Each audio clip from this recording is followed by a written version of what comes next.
Hey everyone, welcome back to another episode of the End of the Internet podcast. I am your host, Gonzalo, and if you found your way to us, congratulations, you found your way to the end of the internet. Today, in our third episode, we're going to be discussing fighting games and the impact that they've had, a little bit of its rich history, of which we will barely scratch the surface of, and the time we've spent playing them and engaged with them.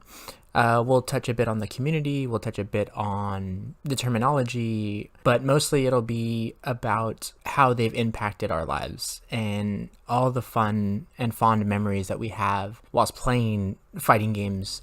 We spent numerous nights, playing Street Fighter and Marvel vs. Capcom, CVS2, Capcom vs. SNK2, Killer Instinct, Mortal Kombat, Injustice. And for years, this is just how we've broken bread. A big group of us will get together and we will sit around and we will drink and we will talk and laugh and we will be playing fighting games. There will be any number of joysticks or controllers plugged into various systems, and we will have retro nights, done it all. And I think it's an experience that is shared across video gamers. I really like that. I really like the uniting quality of geekdom, being fans. Again, you'll notice that there will be kind of a through line of this podcast. I think it's important to touch on, and I really like that there is more that we have in common than we like to think. This episode will run a bit long, but again,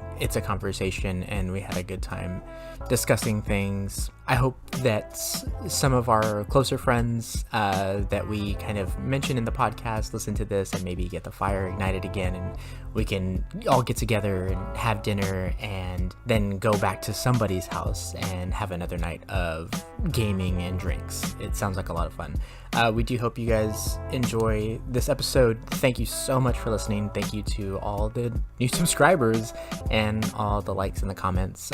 Please continue to do so, or don't, live your life as you see fit. But we really appreciate it. Thanks for listening, guys. And without further delay, here is our discussion on fighting games and the nature of competition within and how that all brought us together. I hope you guys enjoy. Have a good afternoon.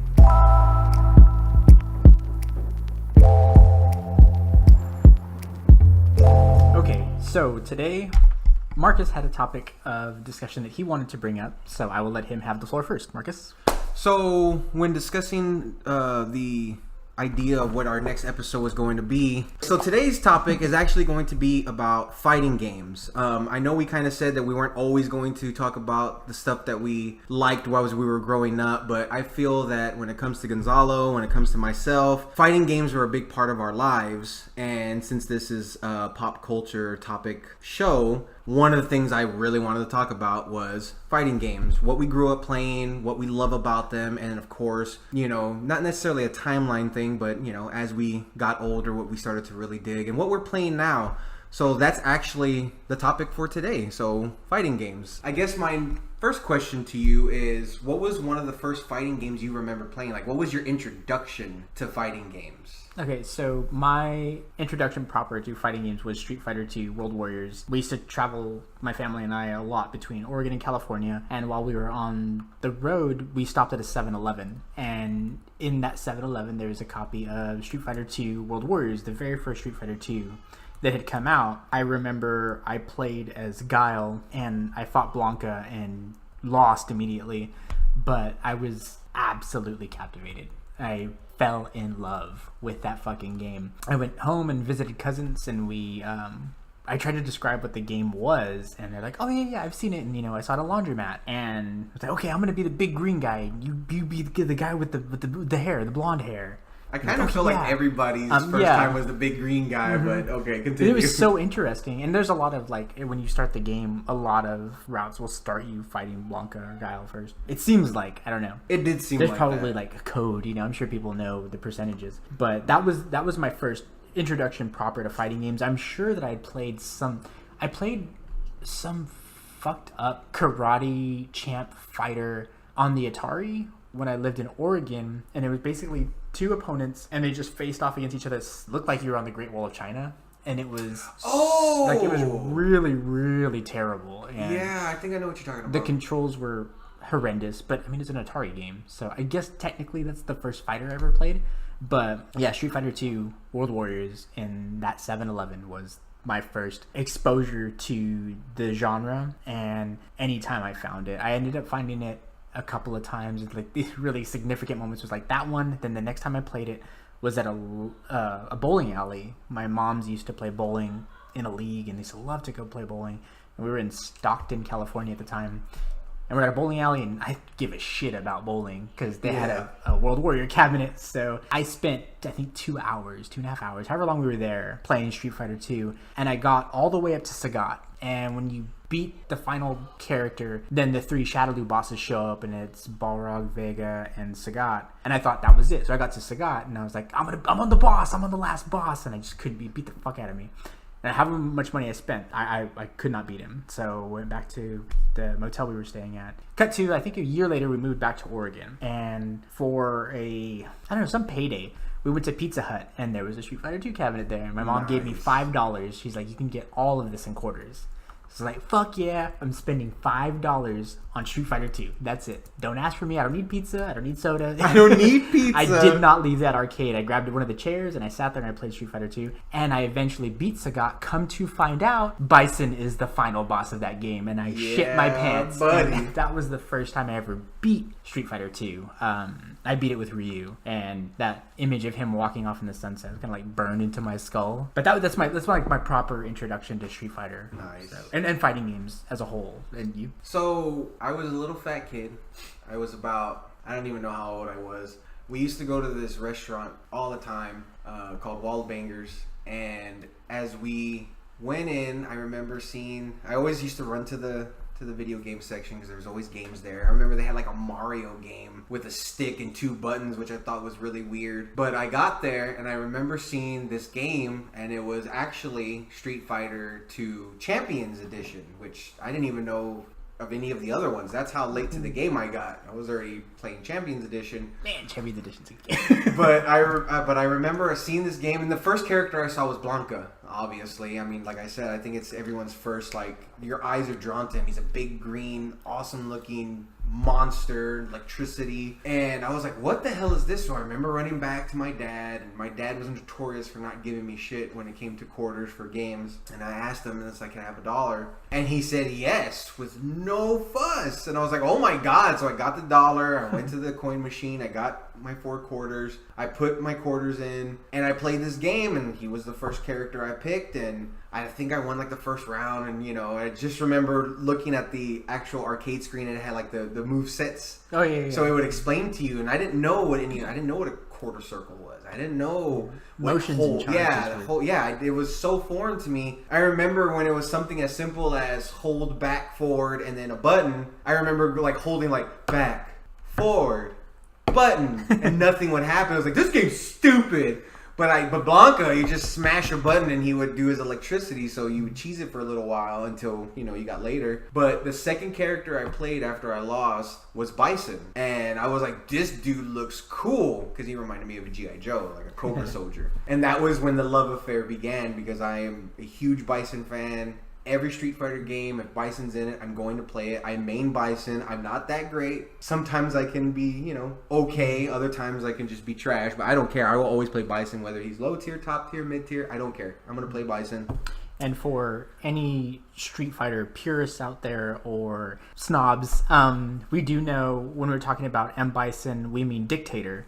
Yes. Because in the American translation of Street Fighter 2, the 3 of the 4 bosses' names were rearranged. So M. Bison was actually Balrog. For Mike Tyson, it's M. Bison, so Mike Bison. Vega with the claw is actually Balrog, and then Bison is Vega.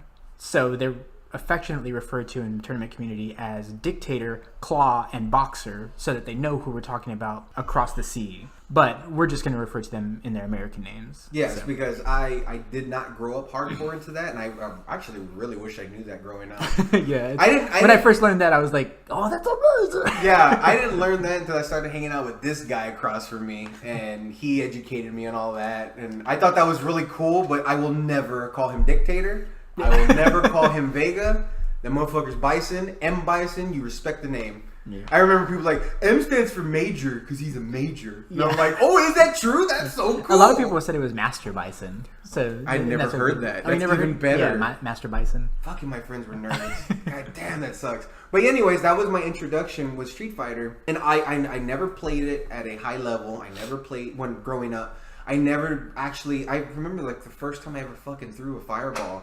It was like Super NES fucking ST shit. Like until you learned like actually how to properly throw a fireball with the D-pad. When I played on the arcade, any special move that would come out was purely on accident. It wasn't until I played it on the SNES that I learned how to do a Sonic Boom. I learned how to do a Flash Kick. I learned how to do a Hadouken. All that came on the SNES. I did not do it at the arcade until after I played it at home. Yeah, thank you SNES for being able to teach me or give me the time to learn without having to spend $20 in fucking quarters. But yeah, and even then, I still didn't learn. I never learned until I was more of a teenager, which is pathetic. To actually do charge characters. I learned charge characters first because they were super easy. See, and I was like back, forward, button. It's not working. This game's broken. It's stupid. I'm just gonna be Blanca and Chun-Li. It's like one of my favorite memories in video games for me is like when you start to figure out how to do a fireball or a Sonic Boom or something, and you go, "Oh shit! I figured out the alchemy of this. I know how to do it now." Yeah. It's not like I can do it on command. It's not I hope I get it this time. That is a whole nother thing. And then, so a lot of Street Fighter moves are quarter circle motions or charge moves. I don't know, it's just a lot of fun to see all the different ways that fighting games can be, I guess, manipulated and the way that the moves are implemented into the command scheme and all that other stuff. I really, really enjoyed learning that. When I figured out how to throw a yoga fire, I damn near shit my pants. Yeah. I think, again, it wasn't until... And again, I would bounce back and forth every time I went to Wallbangers. I'd go and I'd check out Street Fighter, and it was always there. And, I would always play it, but I was never any good at it. But I loved it. I loved the characters. I immediately knew, and I don't know how obvious it was growing up, but I immediately knew Ryu was the hero, and that, I thought Ken was like his evil doppelganger, and I was like, oh no, they're buddies? That's cool, I always knew M. Bison was a badass. I didn't get to grow up knowing that he was a secret character. I really wish I was able to do what you did. Find out that there was a final boss. I always knew him as a playable character. So I actually really used to hate the way Sagat looked. I always thought he looked so dumb. And I get the real lanky, skinny kickboxer. Super tall. It's perfect. Yeah. But when the Alpha series came out, he was this thick beast. I was like, oh my god, I want to play Sagat. They took all their cues in the Alpha series, I feel, and I'm sure there's proof of this somewhere, that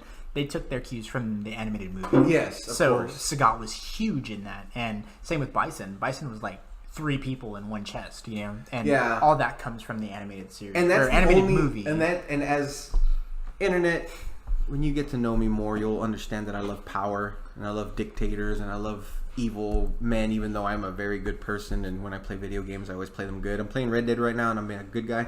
But anyways, my point is that when they made Bison this big, giant man of a thing, I actually didn't like that. I am a lean Bison-looking guy. So when CVS 2 came out and he was that lean look, oh man, I love that. But yeah, so that was my introduction to Street Fighter. Was Champions Edition. Every time I went back, I did eventually scratch that. I did eventually learn how to do charge moves because I remember I would spam his Psycho Crusher. All the time. So I remember do that. The first time I played Champions Edition, I played a couple of matches against some guy who was doing that. He was just doing Psycho Crusher across the screen, back the other way, back the other way, and back the other way. And it wasn't until maybe a year later that I really knew how to do a Shoryuken, do Dragon Punch. And once I did, it is so satisfying to smash someone in their head when they're trying to do something like that. And I'm gonna go ahead and say something that is completely It's gonna split the internet in half. We're already gonna get hate comments. We're at the end of the internet. Nobody's listening. Yeah, nobody's listening, but everyone is listening. I don't think you should be able to fucking show you a bison out of a Psycho Crusher just because he's pure fucking fire and he's coming at you. But at the same time, I understand why you can, but I just don't think you should be able to. I'm just saying, if I'm coming at you full Psycho Crusher, you should not be able to fucking knock me out of it with an uppercut. I don't know. I think if you're leaning like arms and head first, I think a fist to the forehead should knock you out of it. My hands on fire should be able to hit your fist, and you should burn. But like a perfect technique. Stop it! We're just going back and forth. Though. No, but I agree. I agree. A perfectly timed uppercut to the fucking mouth of someone coming at you technically head first with his hands out. Yes, and this is another thing that we've gotten really deep into, like nerd sweaty conversations about, to where like I've had, you and I have talked about it, and I've talked about it with other friends. You know, it's like somebody like Hugo or Alex or from the Street Fighter 3 series. They're huge, gigantic muscles, you know, huge beasts of men. Monsters. And, you know, it's like, oh, well, who hits harder, Ryu or Alex? And it's like, well, Ryu hits harder because he knows how to use the momentum of his entire body to throw a punch. And he's like, he is a student of fighting, and that makes him a better fighter. You know, the way, like, muscle mass just wouldn't be able to reproduce. And to a normal human being, Alex would fucking crush your skull. But to someone like Ryu... Mm-hmm. Or if you were to like, I think if you were to put them like in a machine to where like, okay, Alex, take a swing and hit this thing, and we'll see how much damage it does, and then Ryu do the same thing, one punch, you know. Yeah. I think Ryu do more damage just because that's what he does. I feel like that's what I was trying to say. But yeah, I agree. But what made you think of this? I was really surprised, like, because we had a different topic before, and I had texted Marcus and I said, hey, I'm not really feeling this other topic, so what do you think? Is there something you want to talk about? And he came back with like the fighting games, you know, like what was it that kind of maybe sparked that in you that made you kind of like want to talk about it? And well, it was super interesting. I would have guessed, like, if you give me 50 tries, I wouldn't have said he'll say fighting games. You know? Well, I going back to who we are, the whole point of this podcast, again, internet, I know we've said this before, we're going to say it again. The whole point of this podcast is we're talking about stuff we love. If you guys like it, awesome, show us love, thumbs up, subscribe, all that good stuff. If you don't, you don't. But the point of the podcast for us is to basically do what we do every day and kind of share it with people and, you know, see what happens with it. So one of the things that I feel is a guaranteed, like, it's kind of like the rainy day thing. When it's a rainy day, what do you want to do? Oh, let's bust out the board game. Okay, so when it turns into, well, Gonzalo and Marcus want to hang out, what are the number one things they're going to do? Let's play some fighting games. It's always busting out Street Fighter, MK, you know, even the new Dragon Ball. I mean, there's always a fighting game somewhere where we have lost hours playing. And then the best part is when friends are involved. You know, we have buddies, Albert, Eric, they come over. You know, we've had crews of 8, 9, 10 heads in one room, you know, setting up 2 or 3 different TVs, playing 2 or 3 different fighting games. I mean, when you ask what's something to talk about, I thought, what is something that not only we can talk about, get lost in and have hella fun. And I haven't played an old fighting game in a while, and I started to get that itch, and I've been wanting to kind of dust off an old fighting game. And I'm looking at these, you know, the modern ones, and they're fantastic and beautiful. You know, the DBZ games, you know, MKX, Injustice 2, you know, the new Tekken 7, like all these games, they're phenomenal. But there's something about a classic 2D beat 'em up, you know, Street Fighter, you know, Guilty Gear, any one of those games where it's just so much damn fun. So when you ask me, what do you want to talk about? You know, I was like, oh, you know, let's dissect Legend of Zelda. You know, no, I was like, you know what? Which one day we will have to do like a Legend of Zelda episode, because you're a huge Zelda fan. But I was thinking about it, and I was like, I haven't talked fighting games in a while. I've been having the urge to play old school fighting games. I've really been wanting to play some Marvel.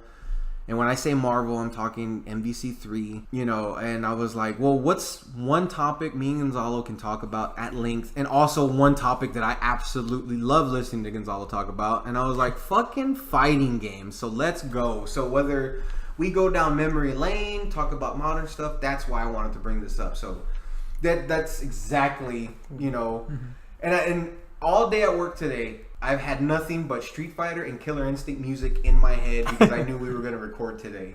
Unfortunately, I was sick, so that's why we got to miss. So we didn't get to launch. We were like proper. Yeah, but now that we're here, we're going to try and publish every Wednesday if at all possible. But again, there'll be hiccups. Life will get in the way. Marcus was kind of sick, and we just went a little bit late. But so he had texted me about this particular topic. And I ended up at Walmart on Saturday after work. I love this story. And so I'm sure everybody knows Walmart is selling like mini arcade cabinets. And one of them is a Street Fighter cabinet. And it's 2-player. It has Street Fighter 2 Champions Edition, Super Street Fighter 2, and Super Street Fighter 2 Turbo. And there's a joystick and 6 buttons on both sides. And I saw it sitting there. I went to buy a present for my niece. And I was like, oh, let me give it a shot. Nobody's playing. It looks like it's on for free. It's been kind of worn because so many people must have been playing it since they put it on display. But I wanted to give it a try. So I'm sitting there on my knees, in the middle of Walmart playing this machine. And it felt like coming home. I described this to Marcus once I got here earlier, just how good it felt. I had not had a joystick and 6 buttons under my fingers for a real long time. And I missed it so much. I played 3 matches, and by the time I got to the third one, I was like, okay, I'm gonna win this match, and then I gotta walk away because I can't just sit here for 20 minutes and because you would like I just sit there and beat the game, and it's like I don't need to do that. So you know what I didn't ask you? What's up? Who'd you pick? Who you I picked Ken. I knew it. I knew you were fucking. Yeah. So I have this. Okay, Master Race. Marcus pointed this out to me. Yeah. That I have a tendency to play blonde white guys in fighting games, and it's something. Say the list. So okay, just give me 5 okay, blonde white guys. I played Ken Masters in Hyper Fighting, Street Fighter 2 Hyper Fighting. I also play Ken in Street Fighter 3 Third Strike. I also play Alex. Alex is my main in Street Fighter 3 Third Strike. I played Johnny, who is in the Guilty Gear series. I played him officially. In CVS 2, I played Terry Bogard and Yamazaki. In KOF 94, Team Italy was my team, and it's Andy and Terry Bogard. They're both blonde. Joe Higashi's on that team too. And I'm trying to think. There was another. Oh, I played Galford in Samurai Showdown. He's Cody. I played Cody in. Oh yeah, I forgot about Cody too. I play Hawkeye in UMVC 3. He's blonde. Yeah. But it's something that doesn't sit comfortably with me. But I definitely play other characters. But a lot of those characters are my mains in those games. I always felt that race aside, I felt that those characters all had something that they fit with, that kind of fits with your personality, because I feel fighting game characters and your mains always kind of sit with your personality, just like your favorite Ninja Turtle fits your personality. Mm-hmm. Because my characters have always been, well, see, you know what? That's a fucking lie. Yes, my characters have been all over the board, because in Killer Instinct, Jago and Saberwolf were my 2 mains. In Street Fighter, like Street Fighter proper, ST, and Champions Edition, it was always Bison, Blanca. In KOF, I was just kind of all over the place. I liked everybody. Oh, Guilty Gear, Jam. I fucking played Jam. Like, I always wanted to play Soul Bad Guy, but I was always drawn to Jam. Like, I don't know. Soul Calibur, it was always Nightmare or Siegfried. But I guess it's that heavy, cumbersome kind of character. Yeah, the big brutes. Yeah, the big brutes. I like, but it's so funny because then you play big brutes like what was that big dude with the fucking axe? Astral. I fucking can't stand him. But Nightmare. It's weird that like Nightmare, yes, Astral, no. yeah, exactly, and that's me. Mm-hmm. Marvel versus Capcom. I always wanted to play Wolverine, but you never played Grapplers. No, never played Geef. No, I never played Geef. I was not good Hugo with them. Or what's his name in Guilty Gear? Potemkin. You never played any of those big dudes. No, I remember our buddy who is not a video game player, let alone a fighting game player. Our buddy Eli fucking one time schooled me and Gonzalo at Guilty Gear. For some reason he just beat Potemkin. He just fucking was smashing us. I was like, this game's broken. And this is around the time that I was playing Guilty Gear a lot. I've played every Guilty Gear game that's come out so far, but the one game that I played the most was Guilty Gear XX. And that was the one that I spent the most time on. I was probably the best at, as far as my own skill level goes. I played Johnny and Zappa. I had originally started playing that game as Bridget and using him with his yo-yo and fucking bear, and I really love that character. I love everything about Guilty Gear XX. I feel like you play a lot of asshole characters, and when I say asshole characters, I'm not talking necessarily about the character being an asshole. That character that, like Johnny with your little coin, that like shit annoying. Fucking gets annoying, and then the yo-yo Mm-hmm. thing, like. I feel like sometimes you fucking Yamazaki with his little slap. Especially in Guilty Gear, though. Like, in Guilty Gear... So, in Guilty Gear, I use Johnny, and he has coins that you can toss that level him up. He does a move called Misfinder. And they stop you in your tracks when you get hit with them, and it pisses me off. Bridget, he can toss his yo-yo, and he can make a bear. Like, you can say she wants to be a she. But I can't remember, like, that story. I believe it's a was him. just kidding. She was hot though. But and Zappa, you can summon different ghosts, like different spirits, because he's possessed. I feel real quick. I'm just gonna slide in real quick. Mm-hmm. I feel like in the Capcom series, I think Capcom is the only one who got to my core because I think it's Capcom games where I play all the bad guys: Akuma, Bison, Wesker, and fucking UMC. You know what I mean? Ultimate Marvel. Mm-hmm. I think Capcom has my number when it comes to the bad guys, but everyone else they're either ninjas. Or they're big brutes, but they're not too big because then I don't like them. Or the chicks, like Jan. That's right. It's like the design of those characters. It has to be a design thing because when you make a big lumbering brute, I don't want to play him. But if you make someone who looks kind of badass and he just so happens to be slow and kind of brutal, I'm all about it. Yeah, but I digress. So, what is it about fighting games, I guess, that appeals to you and is something that, like, why is it that we can get lost in it for so long? It's it's competition. I think it's the purest form of video game competition because think about this, internet, to everyone who's played games and to everyone who's not really played games, who maybe picked up a controller once or twice, you know, from the super noob to the hardcore. Fighting games are one of those games where it was really easy to kind of get someone into. Like, imagine you're sitting on your couch. It's a Saturday night, no school, or Friday night, no school, you're ready to go, you invite some friends over, and you have that one friend that doesn't know how to play a game. What's easier? Teaching someone how to fucking move in a first-person shooter, or teaching someone, this is how you move, here's your D-pad, left moves back, right moves forward, or vice versa, depending on where you're looking. Mm-hmm. This is your punch, this is your kicks, let's go. Hold back to block. hold back to block. And once you get that down, then I'll try to teach you special moves. Mm-hmm. And then people love that shit. And every new player, whether they're hardcore noob or just new to a game, every once in a while you get that fucking button smasher, but it's still fun. Yeah. And even if you get your ass handed to you, there's a little like, oh, well, this isn't that complicated. This is how you move, and these are my punches. Okay, mm-hmm. I want to learn more. It's really hard. I remember I have a buddy, his name's Michael T, and I tried to teach him how to play Halo once. And that was a very grueling experience. Like, this is a grown-ass man who we share a lot of similarities. We see eye to eye on a lot of things. And I tried to teach him how to play Halo. And I was like, we'll do something easy. We won't pick guns. We'll just pick rockets. Just aim in my direction and you might be able to kill me. And teaching him the difference from stick to stick on how to move and control his head was fucking nuts. It was so crazy on trying to teach him just how to move in that game. And it's like, wow, these games can be kind of complicated to someone who's never played a first-person shooter before. Yeah.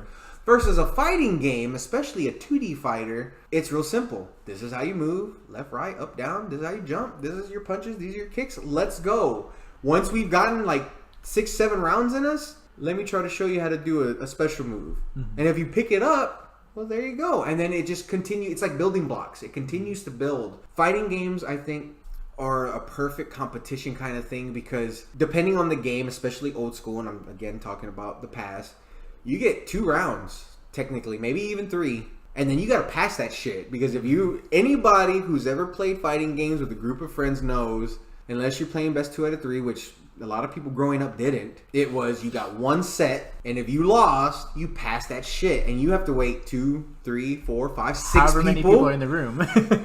and then once it gets back to you, so the learning curve was like, I gotta fucking learn this shit. You know what I mean? And then you're watching people play, and you're watching how maybe something's working. Or you see someone do a move, it's like, how did you do that? And then they explain it to you. So you're literally playing it out in your head as you're going. I just think fighting games have an not easier, but there's a little bit of a learning curve to it that kind of helps new players. Mm-hmm. And I think it just really taps into the core of people's like competitiveness. You know, I want to beat the shit out of you, you know, and I'll fucking smash buttons or I'll learn how to play the game, because that's what you're going to do. You're either going to learn it or you're just going to fucking smash it. But either way, you're going to have fun until it gets really ugly. The thing with fighting games, I think, is that when people play video games, they want to play the video game, you know, and what I mean by that is they want to hit buttons. And sometimes, especially in competitive fighting game communities, saying that you just want to hit buttons is almost an insult. Yeah. But casual play with your family or friends, like they want to play the game. They want to move the joystick or the D-pad and they want to hit buttons and have it represented on screen. Doing that in a first-person shooter is a lot harder. You know, like you said, you have two thumbsticks and you have to like aim and walk and shoot and throw grenades and reload and all this stuff. And there are moments, the person down. There are times where it feels like you're not really playing, you're not doing anything. Yeah. But in a fighting game, a lot of times you can just mash. You can mash buttons and make things happen. You know, and we've all played people that are button mashers, and probably at one time we've mashed buttons ourselves. Oh yeah, just, especially in a panic, maybe. Yeah. Which is fun, but like anyone can pretty much pick them up. Like, it's drastic though when you see someone that knows how to play a fighting game against someone who doesn't know how to play that same fighting game. You know, it's very rare that the button masher is going to win. Yeah, but it's still not out of the realm of possibility that makes people continue to play. Everyone has had that one moment where you've played a game that you're really good at, and you've had, again, going back to our friend Eli, and you play against someone who's never played it before, maybe played it once, and they're mashing buttons, and momentum and emotion gets involved, and they win and they beat you, and you're in your head, you're like, fuck you button mashing. You know, like, you're so upset about it. But they had the time of their life doing that. Mm-hmm. And then you run it back and you might fucking crush them and, you know, smash them into the ground, or they might beat you again, and then it only frustrates you. Yeah. But those are some of my most favorite memories, you know what I mean? Like, I've been in both of those seats. I remember, so me,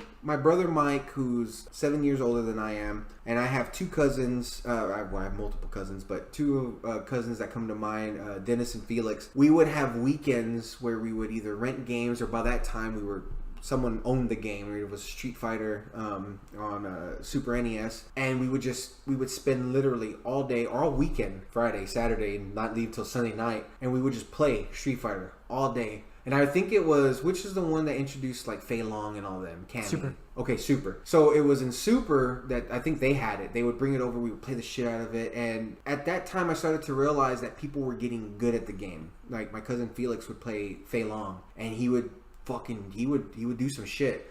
And I think my cousin Dennis was playing Fei Long too, but I think he played Balrog. My brother Mike, I think he played Guile, and I was playing Bison, but I was playing him poorly because I didn't know what to do.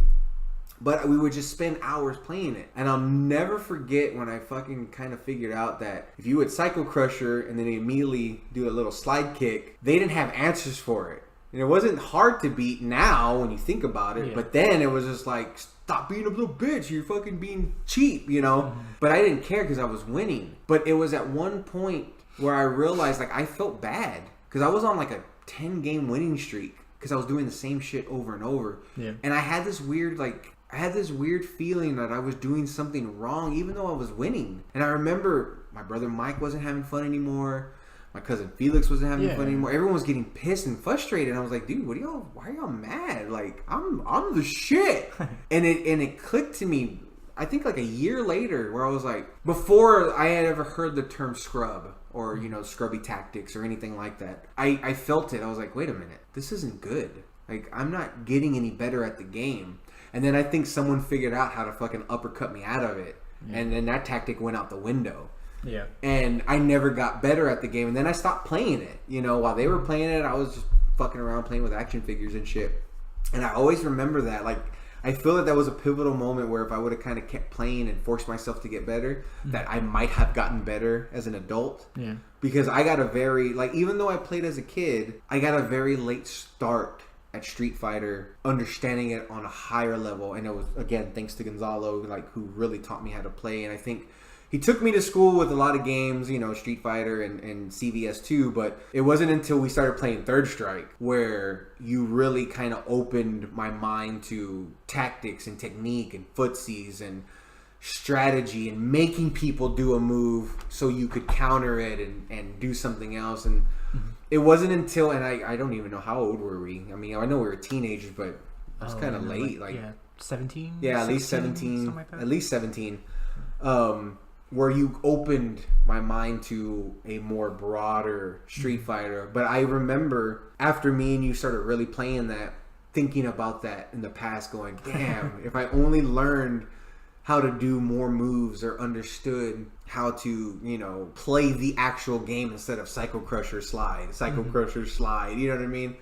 I wonder what would have changed, you know, or if I would have gotten any better. It's something that bothers me, and it's like, dude, it's a fucking fighting game. You're not a tournament fighter. You don't play at Evo, but it bothers me. Like, I wonder. Yeah. But it's a really interesting thing to think about. I remember, like, you saying about, like, the whole mood in the room shifted, you know, that it's something that I've done multiple times playing with friends or family and stuff, and like where you could beat everyone in the room, but you want everyone to have a good time. So I know you don't play that so to hard. me. Like, I've done it to everybody that I played with, except for a handful of people, you know, that are like, well, but it's my tournament friends. But it's to keep the fun going, you know. Like, there's no reason. Because like you said, we're not playing at EVO. We're not playing at some huge prestigious tournament. This is a bunch of friends drinking and talking and laughing, you know. I like to do that, but sometimes it's hard to turn on that instinct when it is time to do that, you know. I've lost a lot doing that, but I don't know. I've never I wouldn't say I've never thrown a match, but I've definitely taken it easy on friends because we've had such great fucking times, you know. Like, and there are some games that are, if you're good at, people don't know how to play or have a light understanding of the game mechanics, you will murder. There's no way to lose, you know. And we've played games like that. But what's the fun in that, you know? I like seeing other people interact, you know. So when I see you or some of our other friends play against each other, that shit's really fun to me. Yeah, stuff, that is really fun. fun. And not that I'm like super good or anything, but in our circle, you're super good. In your circles, you know, it varies. Yeah, it's up and down. And that's always so funny, like the circles thing. Like in our circle, it's like, okay, Gonzalo is God. And in your circles, it's different. And then you change in their circles. And then like I'm over here like in my household, you know, with my son and people that I play with, is like, oh man, fucking Marcus would beast you on Killer Instinct. But then someone's like, oh yeah, well I want to see him fight Gonzalo, but hey, dude, shut the fuck up. Like, I don't need to fight Gonzalo. I don't got nothing to prove. Shut up. You know, I always think that it's really funny, like the hierarchy of like friends and who can do what and play. And it's like, you know, it's like, oh man, Gonzalo wiped the floor with you in Street Fighter. It's like, yeah, let's fucking turn on Madden, bitch. You know, it's always funny to like have those little things. Those little. I think a lot of people that play anything competitively go through that, right? And for me, when I was younger, I'd play Street Fighter Alpha, or I'd play, you know, Hyper Fighting on my SNES or whatever, and like, oh man, I'm so good. You know, like, oh, I can beat anybody. And then you go to your local arcade and you find people that can beat you. And then you get better than them and you're like the best in your arcade. And you're like, oh man, I'm one of the best in the world. And then you go to a tournament, like a regional tournament, and like, no, you don't know how to play this game at all. Yeah. You know? And then there are people that are so much better than them. And it's such a fun, eye-opening experience. Fascinating. Yeah, it's really... I remember we went to a tournament at a local game resale place, and we had all been really playing. I think it was a CVS2. No, it was Third Strike.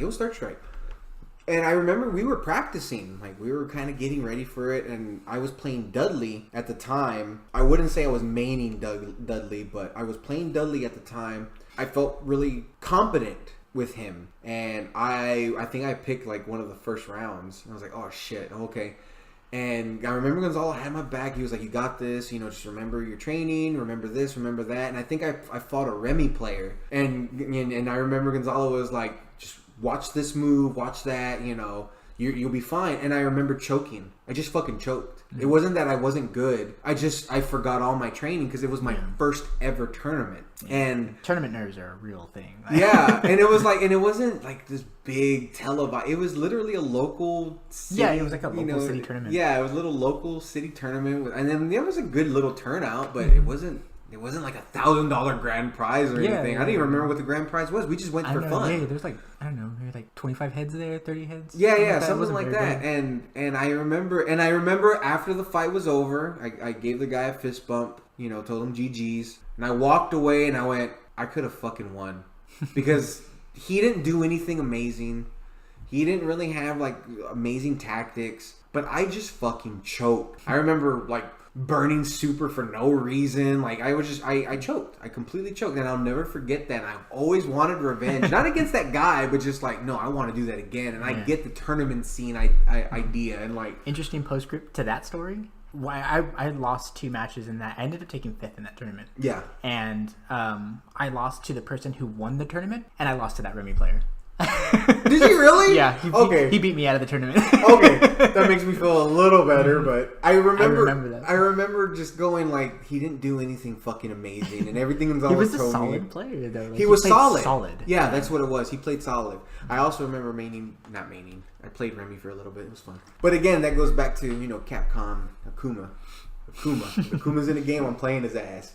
I will never forget that, and I love that. Like, that's one of the things I love. And so when we as our buddies get together and we have fighting game parties and stuff, that's one of the things I love. Like, we kind of all know Gonzalo's gonna take the night. We kind of all know that maybe one of us might have some moments, but we don't care. It's just fucking fun.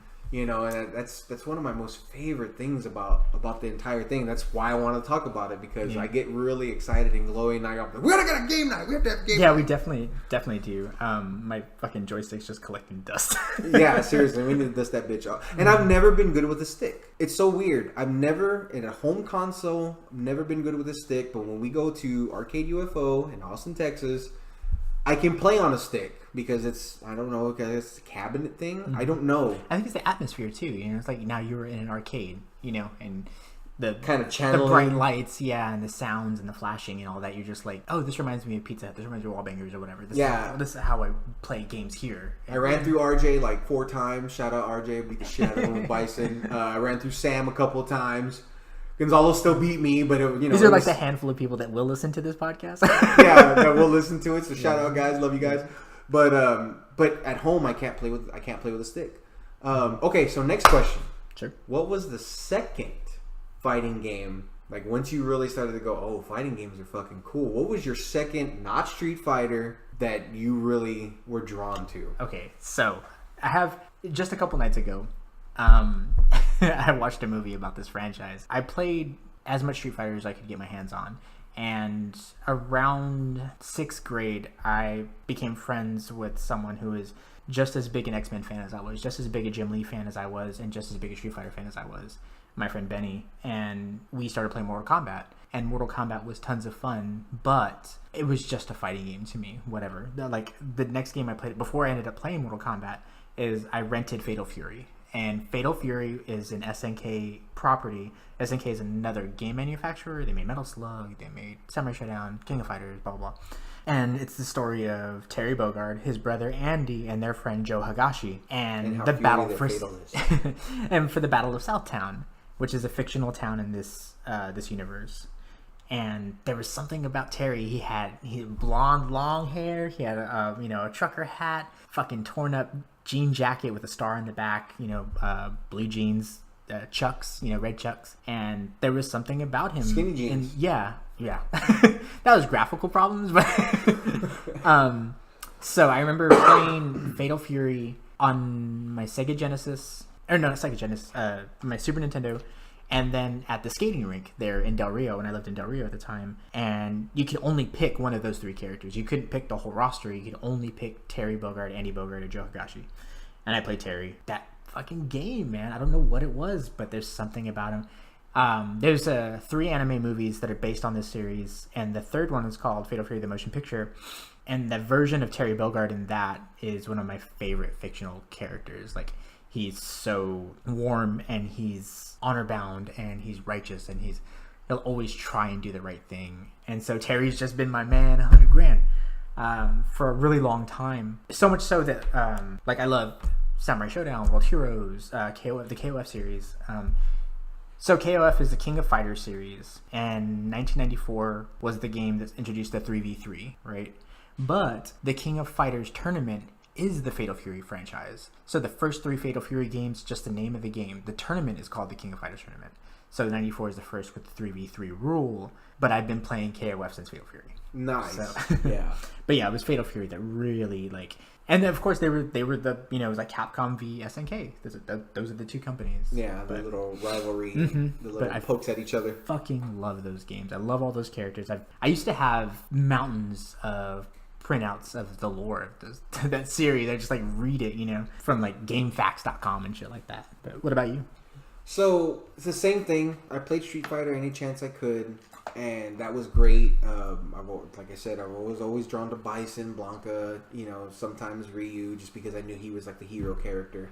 And then it kind of fell off because, again, I didn't have a home console at the time, or even if we did, I don't think we had Street Fighter. Cousins had it, they would bring it over. So I would get little, snippets of it, and I never was able to really get a hold of it and play it. And again, I remember going over there and they had a new fighting cabinet and it was Mortal Kombat. And I remember feeling the same way. It was like, oh wow, this is badass looking. And I played it and I was like, oh, this is cool. But it never drew me in. And I tons of people were drawn in by MK. Yeah. That this is not a fucking MK is overrated. No, MK deserves everything it gets. Shout outs. The thing about MK was that it was cool, but it just didn't draw me in, And it was digitized characters, violence. It was badass, but it was just another fighting game. Whatever. It wasn't until the same plays, Wallbangers, MK2. I remember going. I was like, "What the fuck is this?" And I remember walking up to it, and I remember hearing that music. And if we could slide that music in, that would be awesome right now. But that when they're kind of going through the story and it shows the past of what happened, it has Liu Kang kicking, Shang Tsung, and then it shows the wrong stage. In the wrong stage, the wrong background. But it shows him, kicking Shang Tsung, and the next picture is more of an updated, way Liu Kang looks now, and he has that cool pose. Yeah, but my favorite thing is, as the story's going and the music's going, it shows a silhouette with a fiery background, and it shows Shang Tsung begging, and it shows a new fucking badass, Shao Kahn. Yeah. And that music just hitting, and when I put my quarters in, it's just that little chime of that noise is fucking stage select screen, and everything felt more mature, everything felt more grown up, everything felt more we've learned how to make this game better. That game blew me the fuck away. When MK made me go, wow, this is really cool, and I wanted to know more, but I only was learning from people who knew. MK2 made me go, I want to find magazines and read up on what happened, and Shang Tsung failed, and he entered the tournament, and all this cool shit. And that was my second introduction into fighting games was MK2. And of course I played Liu Kang because he was the hero. But it wasn't as I guess as I played it more, I started playing Sub-Zero just because I felt like he had more tricks, I guess you could say. It wasn't until I got MK2 on my Super NES where I started playing the fuck out of Shang Tsung. I loved playing Shang Tsung. I don't know if I was good or not because I didn't have a lot of friends who were hardcore into it. Mm-hmm.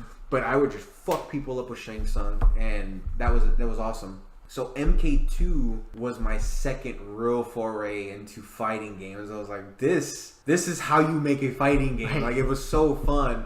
I wish I could still love MK2 the way I used to. I play it, and it's fun to play for a little bit, but I don't see it to the end, Or well, sometimes I do, but once I get to fucking what's his fucking name? Kintaro. I kind of zone out because you get the cheap tactics and shit. Yeah.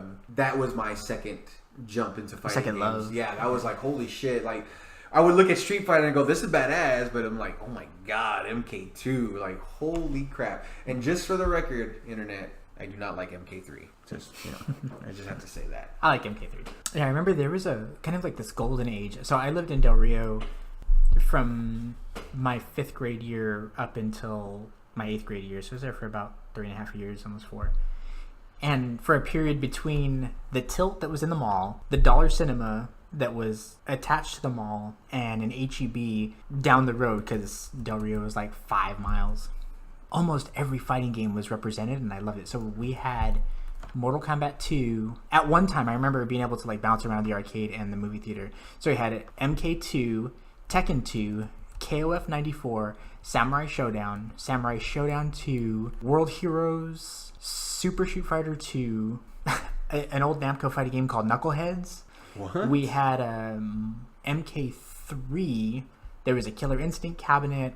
There was also a Street Fighter Alpha and a Darkstalkers, all within, 5 miles of each other. And then when Marvel Superheroes came out, we got a copy of that. We never got Children of the Atom, X-Men Children of the Atom, but we got Marvel Superheroes. And at that time, it was just kind of like a golden age for fighting games. And my friends and I just sounds dreamy. played the fuck out of those games. That just sounds... And, Del Rio was a tiny, southwest Texas border city.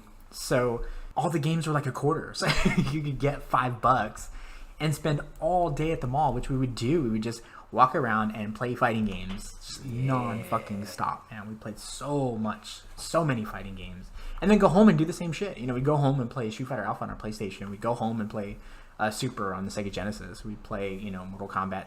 We'd play Eternal Champions. We would play anything we could get our hands on. The Samurai Showdown series, I just fucking love. There was a period where Neo Geo used to have these cabinets that had multiple games inside, and one of the ones in Del Rio had KOF 94, Samurai Showdown 2, and King of the Monsters. Dude! Those were some fun fucking days, man. Fuck yeah. I think, what was Peter Piper's. It was near my house. It was off of, it doesn't matter. Anyways, Peter Piper's, we would go in there, and there would be Street Fighter, Mortal Kombat 2, and then there would be I know it's not a fighting game, but this is the what I remember, fucking Ninja Gaiden arcade, Bad Dudes. But then on further right hand side there was Samurai Showdown, and I had never played, like I didn't know about the SNK brand and KOF and Fatal Fury and all that stuff. And I remember looking at Samurai Showdown, and I remember going, what the fuck is this? Like, this is bad. I was like, is this Street Fighter? I didn't know what it was, but I just remember seeing fucking people get sliced and that little graphic of the red burst. Blood. Yeah. Oh my god, that game was so fun. And I remember the first time I ran to my mom. I asked her for some money. She gave me about $10. $10. I got quarters, and my first instinct was to go to TMNT. You got to go to Ninja Turtles. Like, I got to go play some Ninja Turtles. But I remember stopping, and I remember looking at Street Fighter, and I remember looking at MK2, and I was like, I'm going to play this samurai game. Because I love samurais and ninjas and shit. It's beautiful. And it's still pretty. Like, it's still, all those 2D fighting games really hold up, but there's something about Samurai Showdown that was so cool. It was I think it was Art of Fighting, might have been the first one, that when the characters were standing close together, the camera would zoom in, and when they got further apart, the camera would zoom out. And it's something that's kind of like taken for granted now. Almost all fighting games do this, but I believe it's Art of Fighting that was the first one. It's an SNK game, and Samurai Showdown also does that. When you're close together, the camera will zoom in. The funny part about it, when you get further apart, the camera zooms out. I don't even remember that from those games. Mm-hmm. The first game I remember doing that fucked me up. I was like, look how fucking far back you go. Was Killer Instinct. Really? Killer Instinct was the first one. They adopted that. And it's funny because the Sega Genesis port of Samurai Showdown had them zoomed in the whole time because they couldn't do the in and out zoom in. Mm-hmm. And the Super NES had them zoomed out the whole time. So he was like, what did you want to play? Zoomed in or zoomed out? That didn't even click to me. Yeah. And another thing that I loved about the SNK fighting games was something that appealed to me with comics, is that it was a shared universe. So KOF 94, King of Fighters 94 was the first time that there was teams of 3 and they all came together, but there was a bunch of cameos. So the Fatal Fury games were represented with the Italy team, which is Terry Bogard, Andy Bogard, and Joe Higashi. And then there was an Art of Fighting team, the team from Mexico. Mm-hmm. And it was Ryo Sakazaki, his father Takuma, and their friend Robert Garcia. And they were from a fighting game franchise called Art of Fighting. But Art of Fighting also takes place in the same town, Southtown. So they know each other. Mm-hmm. It takes place in the same city, just 2 different storylines. # I'm a scrub. So, and then the Brazil team is Hirden And the Ikari Warriors, that old top-down shooter in the arcade and Oh, the yeah, SNES, or the yeah, Nintendo. yeah. Yeah, Ralph and Clark. Those are the Ikari Warriors. So they're in that game. It's Clark Steele and Ralph Jones. And Clark I like how Steele. Ralph Jones is fucking lame, but Clark Steele looks like a Well, Christian. Clark Steele is like a shout out to Superman. That's why they named him Clark Steele. I know. That's awesome. And then the China team has Athena in it, and SNK made a series of NES side scrollers called Athena, and she was just like a side scrolling protagonist. Oh shit. Yeah, so there's tons of like crossovers and cameos in that first KOF game, and there's even when you fight the last boss Rugal, there's statues of frozen fighters that he's defeated, and one of them looks almost like Guile, and it was like, ooh, they took shots at Street Fighter, blah blah blah.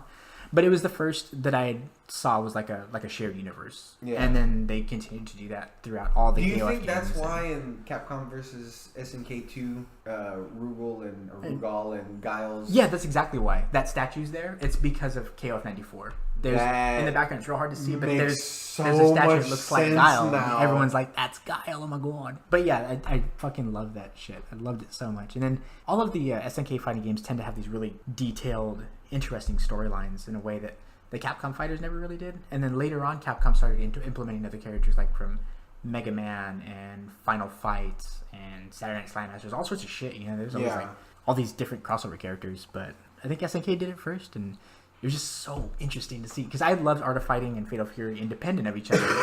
And when I saw that first intro in '94, and you see Terry take off his hat and he tips it, and Ryo's like he waves his hand to come on and fight. I was like, oh my god, yeah, my head split open. So it's still KOF 94 is still one of my favorite fighting games of all time. I'm jealous. I wish I would have been able. Oh to yeah, I was super sweaty. Even back then, dude, I was that. so sweaty because I was just like. I watched anime and shit about like the Fatal Fury characters, and then I was like really into Art of Fighting, and I was like, man, this game is weird. I remember renting it from Hollywood Video, and then to see them together, I was like, holy shit, the same. And it wasn't until years later that I realized that the Brazil team were the Ikari Warriors, and even later still that Athena was from a series of NES games. But there were so many little Easter eggs, and they continued to do that as the series progressed. They pulled from other games and other characters, and which I think most fighting games need to do. Like, I mean, obviously, you know, stuff like Street Fighter or even DBZ, MKX, you know, like even though they have crossover characters or special guest characters, I feel like games that are like quote unquote obscure, it's like fuck that. We're inviting everybody. You know, everyone's coming to the show. You know, if we have the licensing, you know, for it, you're in. You know, I love stuff like that because that makes me want to play the game more. You know, I think it's a real easy. I don't know. I don't want to say sell, but I think it's a real easy sell. You know, when you are gonna play a new fighting game and like 80% of the roster's kind of foreign to you, but you're like, oh, well, there's Ryu.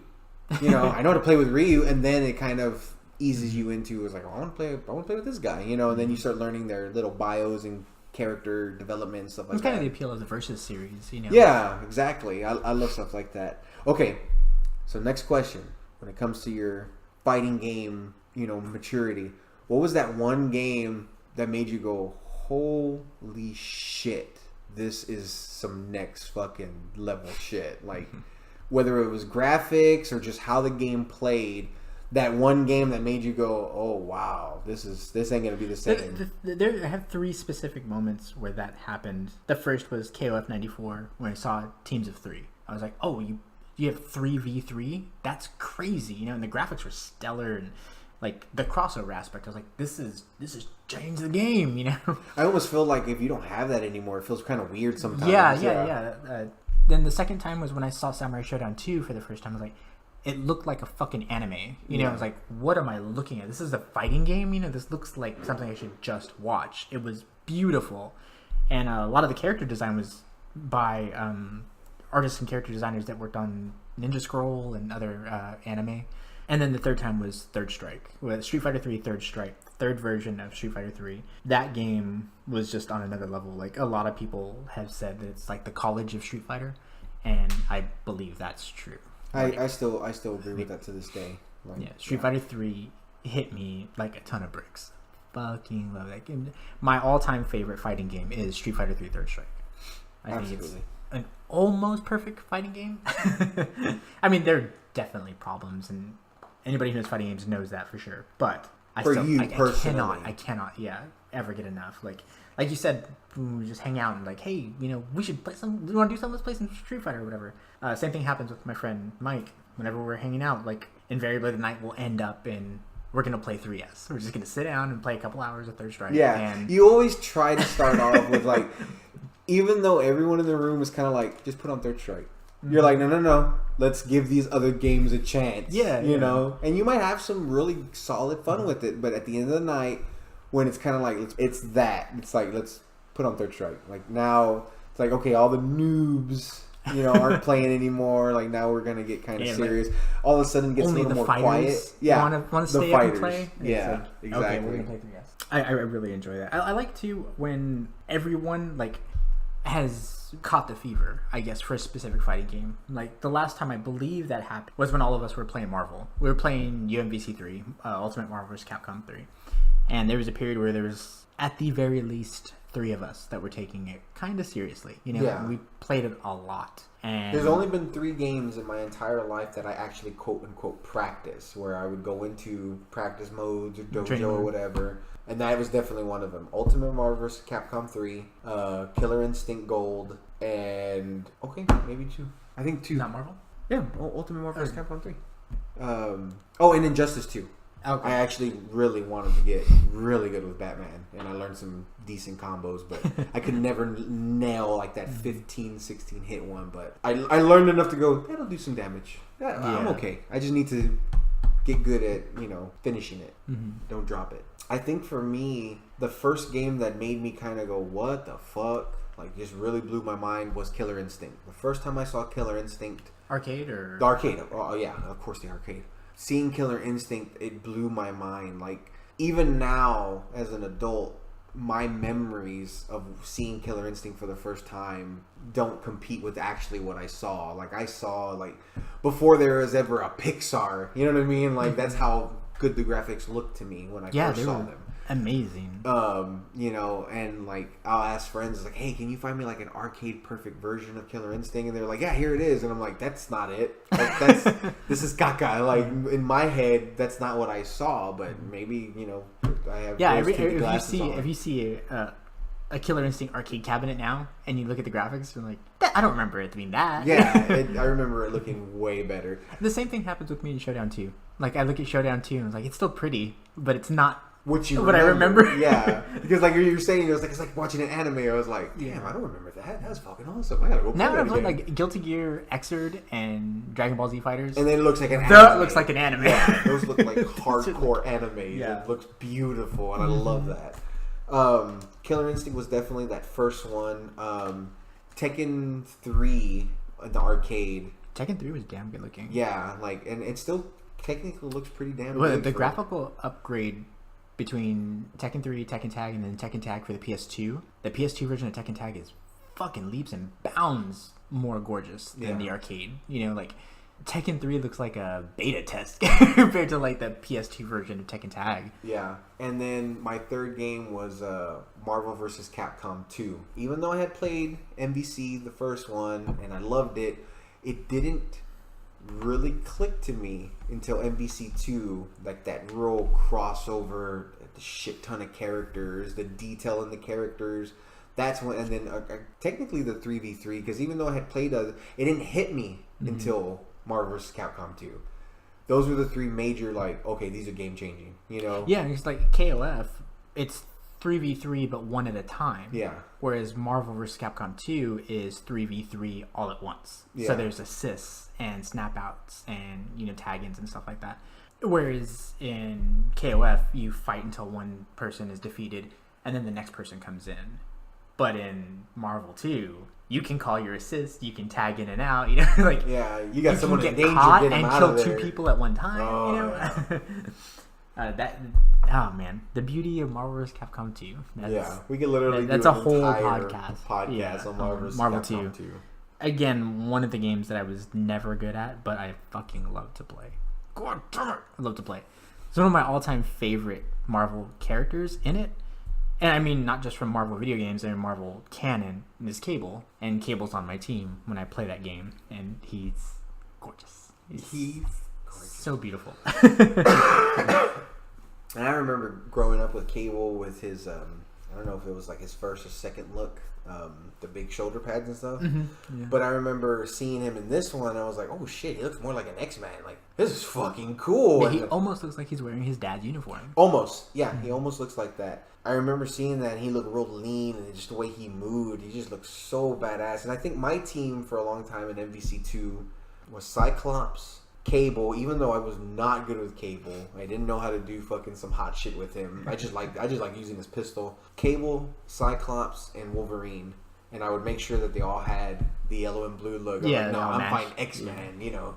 And it is awesome. But yeah, those were the three that really kind of changed the game for me, you know.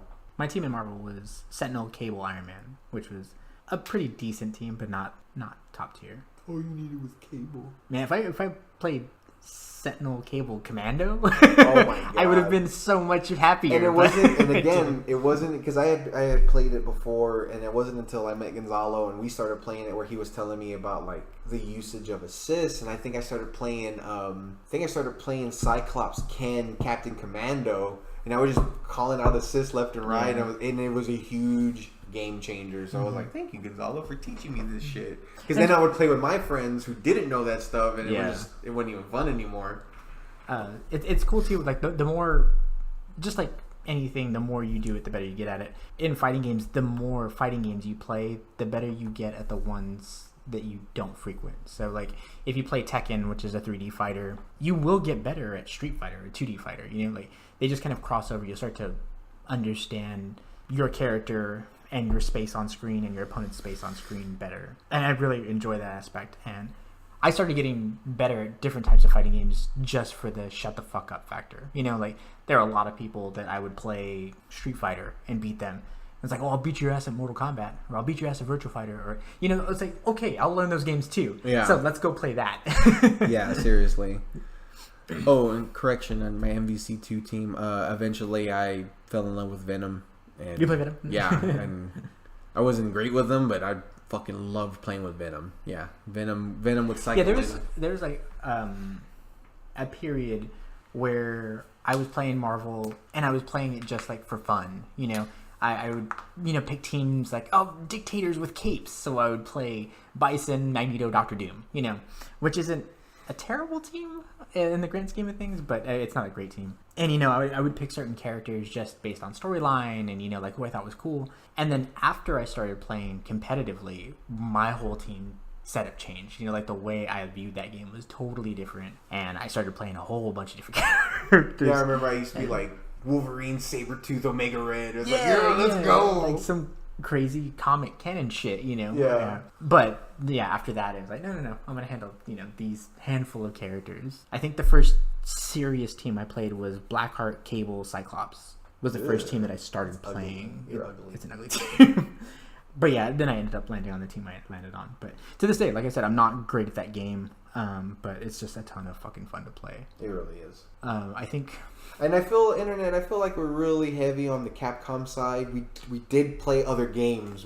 I know Gonzalo went off on the SNK stuff and KOF and all that, but I feel like we're always going back to Capcom. But hey, I don't know what to tell you. Capcom made some damn good fighting games. So yeah, and they made the classics. You know, they started it all. So Street Fighter 1 was a terrible fighting game, but they learned from their mistakes. And Street Fighter 2 was revolutionary. There's a couple of documentaries on YouTube that you can watch about the history of Street Fighter 2 and the Street Fighter series. They're all super informative and really entertaining if you're into this stuff at all. But like one thing that stood out to me is the combo system. So in Street Fighter 1, doing a Hadouken, which is traditionally, we refer to it as a quarter circle forward, which is down, forward, plus punch in a motion.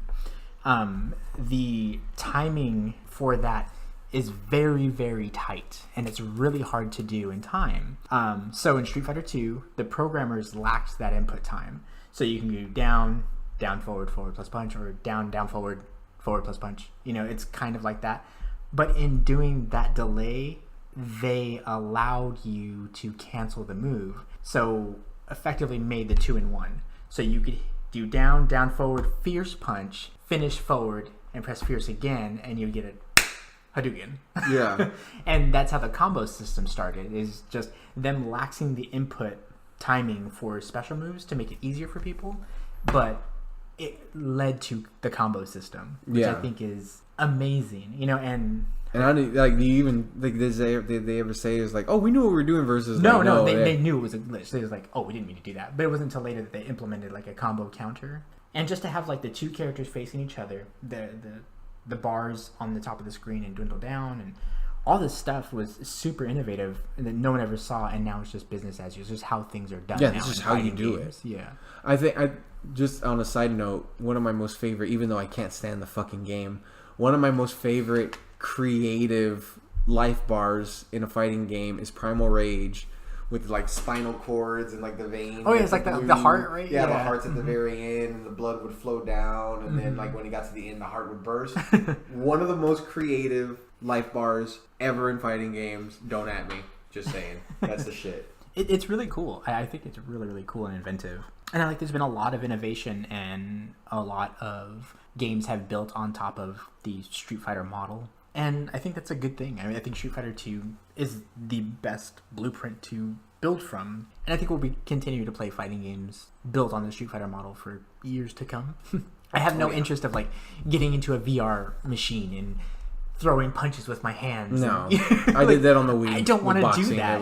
It was fun for 5 seconds. Sound like any fun at all. No. And I can't think of another mechanic or way to play a fighting game that isn't the way that we know it today. If it's something entirely genre splitting, then it's going to be a different thing, and I won't want to play that. Or maybe I will, but it won't be Street Fighter. It won't be a fighting game the way we know it. Yeah, for sure. I like that there is, if you want to do a deeper dive into all this stuff, you can go to eventhubs.com or shoryuken.com. Both of those are great websites for the fighting game community. You can watch videos online. There's terminology, and there is a scene. There's always a local scene wherever you're playing games at. A lot of people pretty much already know this. Fighting games have become much bigger over the past 10 years. But if you are interested, if any of this sounds cool to you, there are definitely resources you can find online and do a deeper dive on. This is just our experiences with it, which has been great. Street Fighter is a part of me. Fighting games are a part of who I am. I was talking to my friend Mike a few months ago, earlier in the year, and he'd said it just very matter-of-factly. He's like, this is who I am. Fighting games is a part of who I am and how I am. And I thought that was very true. That's same. You could do a pie chart of my cosmology, and I would say about 22% of it is fighting games. Yeah. So. I would definitely agree. I think mine would be a little lower, but not by much. I always forget how much of big piece of my childhood was fighting games. But yeah, you could probably do the same thing for me, and it would definitely be. What did you say your pie chart was?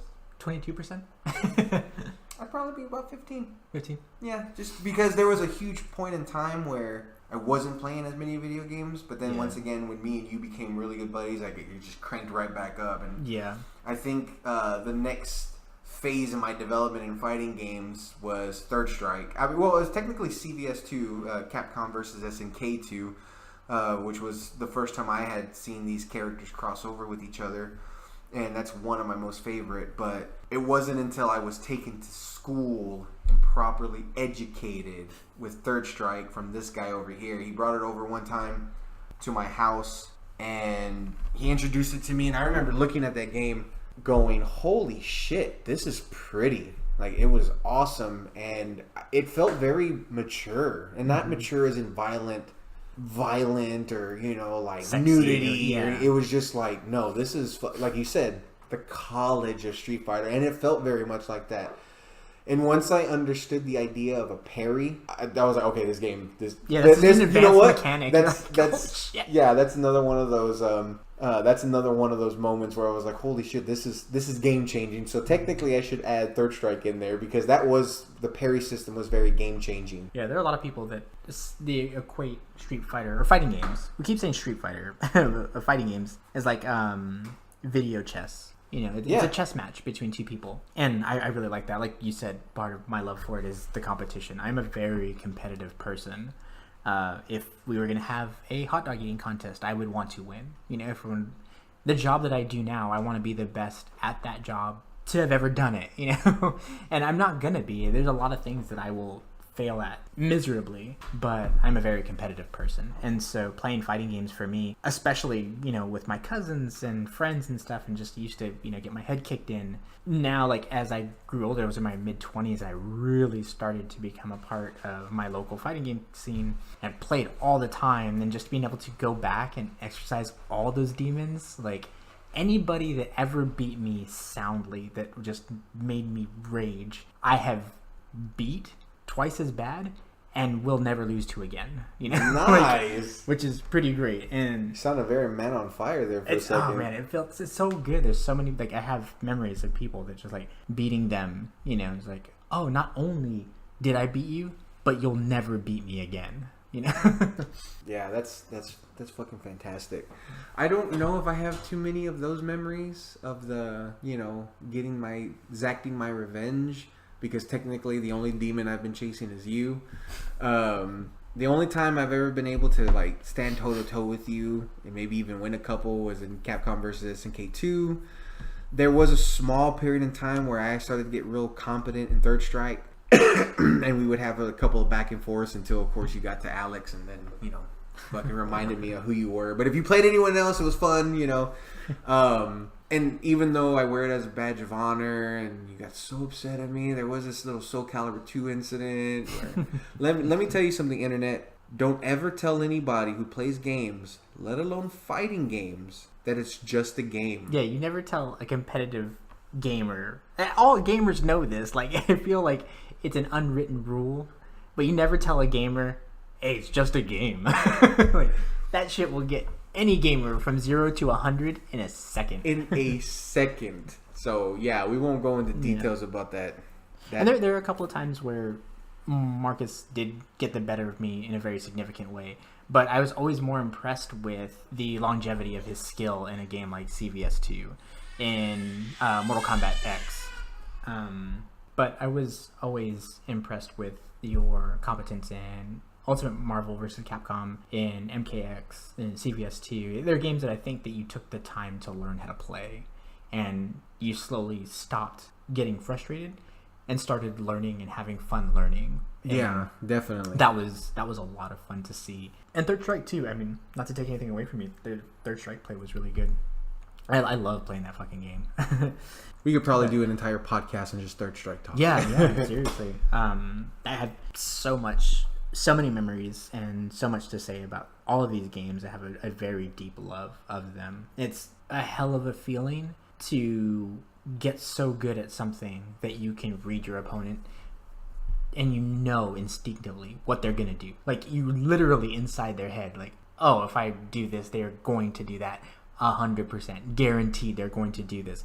And it's such a good feeling. And the inverse also happens, and it's terrible. My only real claim to fame playing anybody that has a name, anybody who follows the FGC knows the name of Combo Fiend. And I went to Texas Showdown 4, which was the biggest Street Fighter tournament I had ever attended.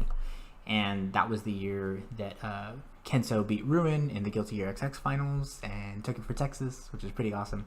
But I was in the Third Strike tournament, and my first match of the tournament was to play fucking Combo Fiend, and he put a hurting on me. Like, I was washed in, I don't know, 2 minutes or something. It was a blur.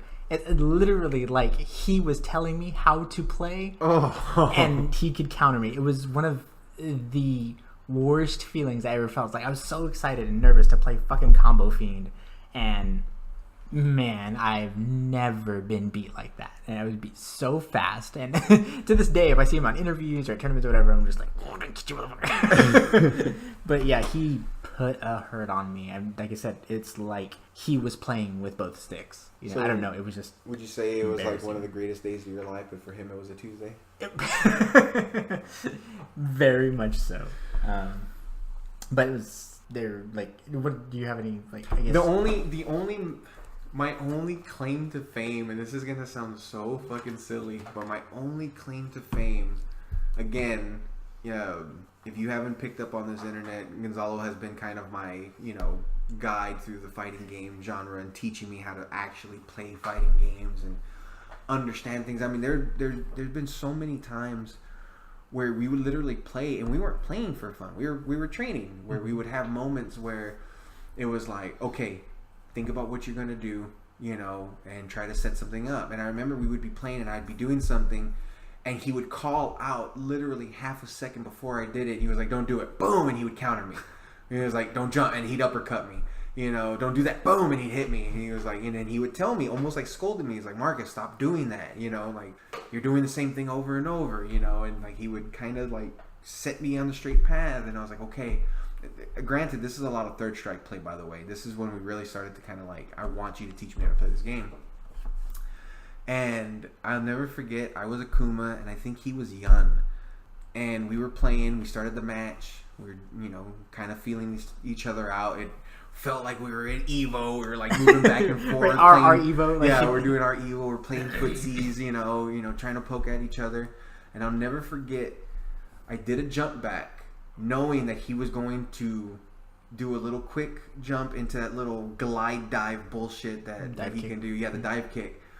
Knowing that was coming, and I fucking did a little demon out of it. So he went past me, demoned out of it. He jumped, I jumped, and I knew that he was going to hit me. So I parried his hit in midair, and as we landed, I went to attack him. He parried my hit as I was still landing.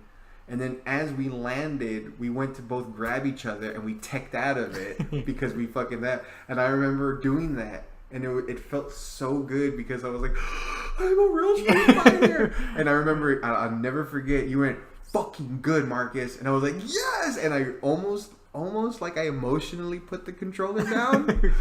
And then you proceeded to whoop my fucking ass because I had checked out, because I was so happy that I was like, I know it's coming, and I read it and I parried it, but then you parried it and then I parried it, and then we teched each other, and I was like, that's it, I'm done. Put the controller down. It was a cool it was a great moment. And the rest of that day, because he wasn't playing his main characters, he wasn't playing Alex, but he wasn't giving me the fights either, He was giving me a chance. And as I was playing, I started to, I would win one, not win, win one, not win. And then I'll never forget, we were fucking playing, and I beat him a whole round, a whole set. And fucking, I think it went to 3 though, 1-1, and then I got the, and I won, and I looked at him. I'll never forget, I looked at him, he goes, "Did you fucking let me win?" And he looked at me with his face like he wanted to say, "Yeah, I let you win," or whatever, but he was like, "No, I didn't." Like, good job. And that was it. That was my moment, because I think it was one of the first major times that I actually beat him with strategy, with some learnedness behind it, versus just kind of throwing shit out there, Mm-hmm. And that was fantastic. That was a fantastic feeling. That was my Evo moment 37. Like it was so good. It was literally one of my most favorite memories. And then I think like the next weekend after that, we were just kind of having fun with it, and I think we would play like Alex and Dudley. We're just fucking knocking shit out of each other. I remember that interaction where we were playing. You were using Dudley, and I was using Alex, and it was just like two heavyweight boxers, just their haymakers. Just like, it's like all the only button we could press was fierce. Like it was like wow, wow. Yeah, that was. We weren't blocking or parrying anything. Yeah, it was like we were just. If we weren't hitting the fierce button, we were grabbing each other, like manhandling each other. Like that shit was fun. Yeah, that was time. Some of my most favorite memories is third strike, you teaching me how to play, and me understanding how to play. That shit was fucking good. Yeah. Like seeing your improvement is, I don't know, it's such a rewarding feeling. And I imagine that's true for anything. Like if you're a welder or if you're a carpenter or whatever, the more you do something, the better you get at it. In Street Fighter fighting games, it's something that once you start to like, I did not win because of luck. I did not win because they messed up. I won because I'm getting good. Yeah. It's such a great feeling. And I'll never forget, there was a couple of times where we would play where I was starting to understand, like really understand. And when I say understand, I'm trying to say like, oh, I was getting better, but I wasn't getting good. But I was understanding. I was being, extremely competent. I wasn't making silly mistakes. Well, understanding is also true too. Like you understand why you're spacing the way you are and why you throw that fireball, or it's all understanding. Once you start to, I get this game. I know how to move in this game. Yeah, everything starts feeling like second nature, But I'll never forget, there was always a moment toward the end of that, because I don't even know why we really stopped playing. Like, stupid, why we stopped playing. I don't even know why. I think I life guess, happened. yeah. I moved to Austin. Yeah, I think honestly that's what it was. But I remember there was a couple of moments where you would get quiet because you were like, oh, what are you doing there, guy? Like, trying to fucking beat me? Yeah. Trying to fucking beat me? Like, and I love that because I knew that I was onto something. That was fucking cool. I love that shit because I remember we playing, we like, talking back and forth, and after a while, it was just quiet. Yeah. It's like, oh shit, we're concentrating. Yeah, when the games are done. Yeah, it's like, we're playing fucking concentrating. Yeah, because nothing will bring out my competitive spirit faster than fighting games. Like it will in a second, Yeah. Like, I can't get this dude to play Mario Kart, but he'll play Street Fighter all day. Cannot play Mario Kart. It's too random for me. That's the only reason. But yeah, I have a long history with fighting games. A lot of love for the genre, for the scene, and I was never anybody.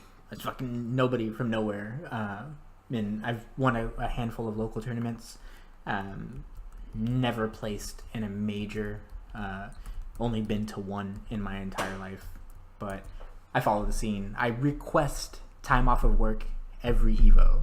Like I mean, it's not always 100% guaranteed, but I will request months in advance once the date is set to have those 3 days off, so I can sit at home with a box of Little Debbie snacks and watch Evo for 13 hours for 3 days straight.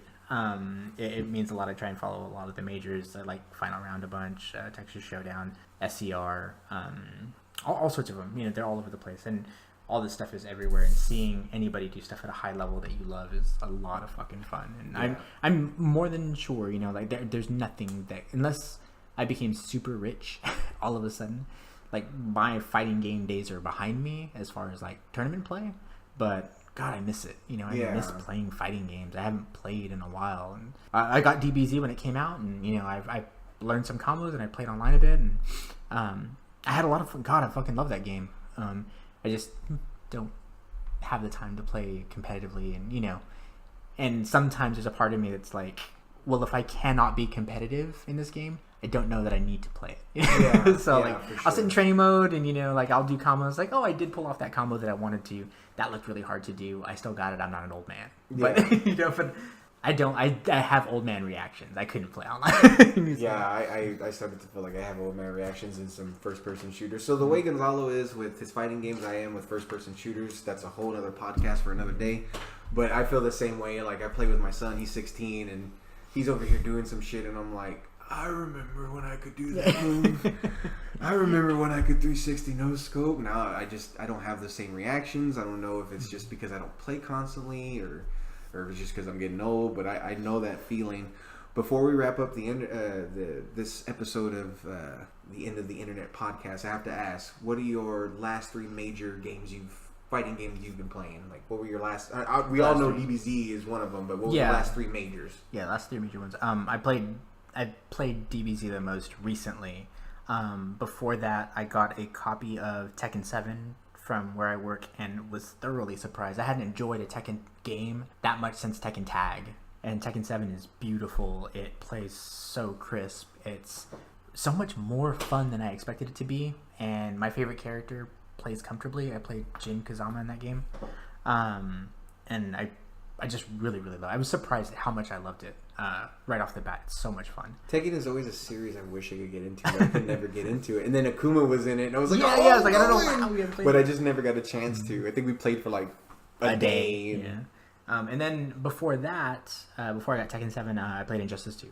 Injustice 2 is another fantastic NetherRealms fighting game, and I would spend hours. Like I would put on a podcast and I would sit there and I would just customize my characters. You know, I would do some of the daily challenges and I would, you know, open mother boxes and, you know, deck out my Joker, and I would deck out my fucking heroes and trade and sell and do all this stupid shit. But I love that game too. So the last 3 fighting games that I played, I think the last fighting game that I was good competitively at was MKX. That was the last game I think all of us kind of sat around and played just before, I guess, our little circle broke. Yeah. You know? Which sucks because I thought Injustice 2 was going to bring us back, and it really never did. But really I think just hoped it did. life just kind of got in the way. But yeah, MKX was the last game that I feel like I played to a competitive level as far as my friends are concerned. You know, I tried to get good at it. I used a certain character, wasn't working for me, found another character, you know, and came back twice as strong, and really, really enjoyed playing that game. I forced the shit out of Cassie Cage. I was like, no, I'm going to get good with Cassie. Yeah, she's good. She's fucking really good in that game. What about you? Your last 3 fighting? Last 3 fighting games. The last fighting game I purchased was DBZ Fighters. I played that for about 3 days straight, and I stopped playing it not because I didn't want to play it, and I still want to play it, but me and my son played it like for a whole day. We just played it back and forth, and then day 2 I played it by myself, just kind of practicing. Day 3 I went online. I think I fought 5 matches. I won 2 of them. I lost 3.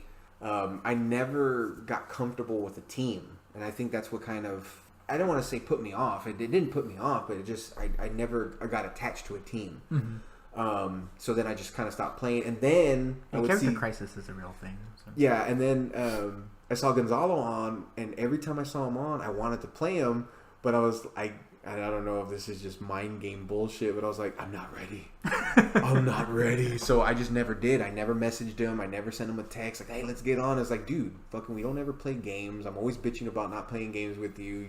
You're obsessed with DBZ, but then that was it. He's obsessed with DBZ. Holy shit, this dude's gonna fucking melt me. So I just never wanted to play it. I was like, nah, I'm okay. And then something else came about. Before that was Injustice 2. Anything with fucking Batman in it, I will play the shit out of, and that was my main.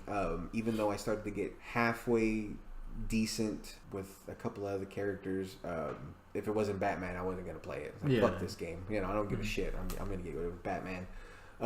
Again, we played that, but my son, finding the right character is very important in the enjoyment level of a fighting game. It if really you don't is. have like a go-to or someone you're super interested in playing or you're loyal to, it's hard to get into it. You know? Yeah, it really is. And then it wasn't Gonzalo who bullied me out of that game. It was actually my fucking 16-year-old son who bullied me out of that game. He got really good with fucking Green Arrow, beat the shit out of me to a point. I'm like, you have to understand, internet. I've always beaten the shit out of my son when it comes to fighting games. There was never a fighting game he was good at that I couldn't beat him at. You know, even when he got good at a game, I'd still smash him. And this game was that one game that he just all of a sudden understood, and he spanked me to a point where he made me run away. He bullied me, you know, and I wanted to call, you know, CPS, but, you know, reverse CPS. And but yeah, so Injustice 2, and then after MKX. MKX was actually no, that's a fucking lie. Even though I loved MKX and I played the shit ton out of it, Cassie Cage for life, even though I suck with her. Killer Instinct, Xbox One. That game I was dedicated to for about 3 months, but I had no one to play with. None of my friends had Xbox Ones, and no one wanted to come over and play it. Gonzalo, because he hates me. Just me and my son played it, but then after a while, I would smash my son into the ground, and he didn't want to play anymore. Now, he did get better, and we would have some competitions, but it just wasn't the same. You needed a room of at least 3-4 people for it to really get addicted. I think to grow like a love and a competitive edge in a fighting game, I think you need at least 3 people playing. Yeah. 3 people that you regularly play. And that always seemed to be the case for us, except for the games that we've sort of fallen off on. You know? Yeah. So those would be my 3. MKX technically in that mix, but it would have been DBZ, Injustice 2, Killer Instinct. I love Killer Instinct. I still yearn to play that game, but no one wants to play. And I hate playing people online because it's like you're either a fucking super tryhard or you're absolutely garbage. Like, it's very rare that you find that, like, oh, this is a good fight. Like, I want to keep playing you. Or it's hard to find a good skill level balance. You know, it's like either someone who is been playing it since day one. Yeah. Or someone who's never even heard of it.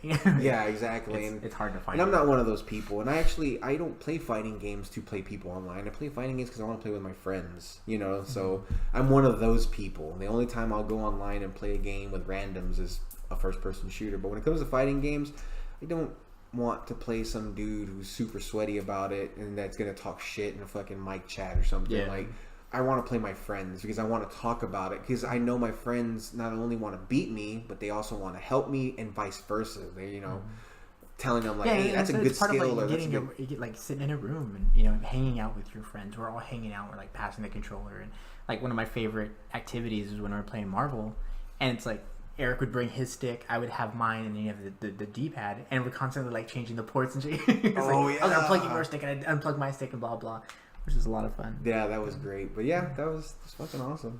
I really enjoy the topic. I love fighting games. I can talk about fighting games forever, and we have been talking for a bit, so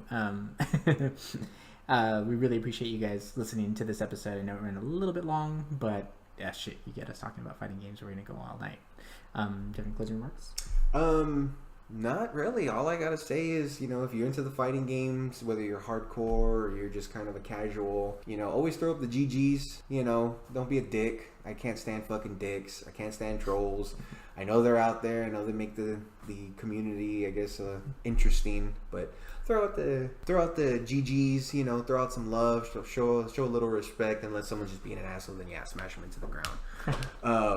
Just an FYI, internet, we just finally launched the End of the Internet podcast Twitter. It is at EOTI_podcast. That is End of the Internet. So if you can take a few seconds, if you're on Twitter, to go find us, follow us, you can get updates there. And I'll be in charge of that. We'll be going back and forth and sharing, you know, not only tidbits about the episodes that we've aired, but of course, you know, maybe even get a little back and forth with the community, and maybe even talk about future episodes and stuff like that. It's going to be really exciting. We're going to be very active on Twitter starting from here on out. So follow us, EOTI_podcast, Twitter. Go do it right now. Subscribe. Yeah, and of course, always, guys, if you want, leave any comments in the comment section. You know, your thoughts on fighting games. Those, you know, like weekend sessions with your family, cousins, friends, brothers, sisters. Your favorite fighting games, your least favorite fighting games, the most obscure fighting game you've ever played. The most obscure one I've ever played is Weapon Lord for the SNES. Do you have a real obscure fighting game that you ever played? That is like stupid fucking God, or what was it, War Gods? War Gods, yeah. Oh my God, God, it's the worst. Yeah, but we really appreciate it, guys. And you've been listening to the End of the Internet podcast. My name is Gonzalo. I'm Marcus. And this is the end of the show. Have a good afternoon, guys. Adios. That was awesome.